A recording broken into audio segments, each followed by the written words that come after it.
Hello everyone and welcome to the channel How Do I Do It. Now I bring you this tip so you can sharpen your knives with your drill in an accessory that you can get at any hardware store or hardware store near you.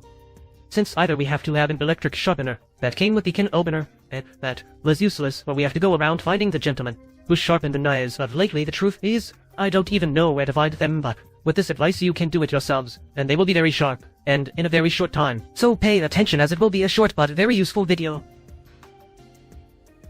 We are going to need our cordless drill. Don't worry if you don't have one, although I highly recommend that you buy one since they are very useful for many household tasks, and here I have several tips where I use it.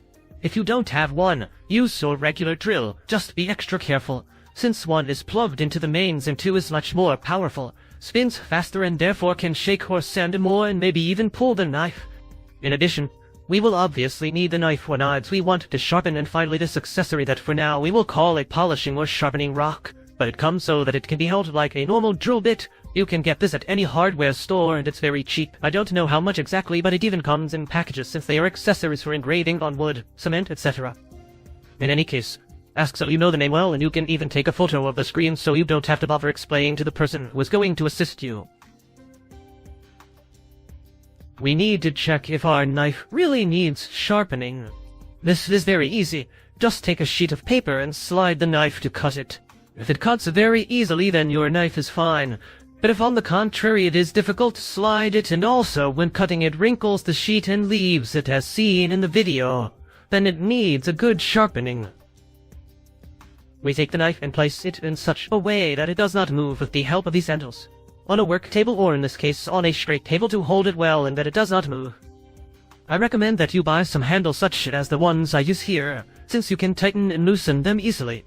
And once the knife is firm, we take our drill with the sharpening stone well placed, and we begin to sharpen the blade as if we were forcing the stone down to form the edge as seen below.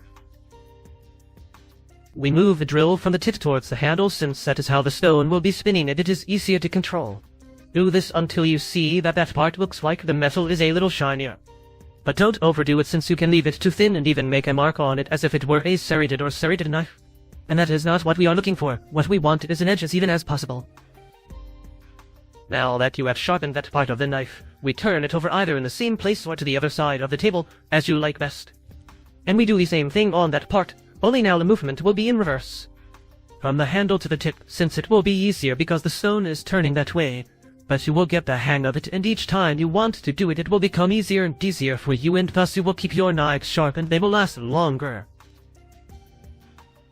Now that we have finished both sides, we check the edge of this one again, and as I told you before, if when sliding the knife the sheet of paper cuts easily and without leaving marks, then we already have the edge we wanted. If it does not and still leaves marks on the sheet, we give it another pass until it has the necessary edge. See how there is a significant difference in the cut that we made first and the cut after sharpening it. One does not present a mark if it is a clean-up cut, and when it was not sharp the knife did not slide as well, and for that reason the paper broke, leaving said marks. Now that we've made sure it's sharp enough, we wash the knife thoroughly, taking special care of the edge, as burrs can remain on it and pass them on to the food and cause a lot of harm. Also, be careful when washing it because it's very sharp now and can cut the sponge you're cleaning it with. In any case, whether it's sharp or not, always be careful to wash these instruments to avoid accidents. As you can see, you can sharpen a knife simply with your drill and a sharpening or polishing accessory, as seen in the video. The stone has marks from where we passed the knife, and it will wear down each time we do it, but it will last us for many years before we do it.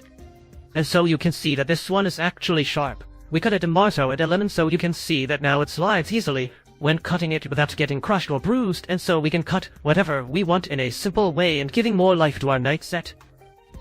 This is a very useful tip and only using things that we already had at home. You just have to buy the sharpening stone, but believe me, it is very easy to get at any hardware store, plus it is very cheap. As you know, if you liked this video, give it a thumbs up, subscribe, share with all your family, friends and acquaintances, like the Facebook page, and check out the other videos because I assure you that some of them will be very useful to you. Thanks for watching, and I hope this advice has been useful to you. As always, see you in the next videos. Thanks.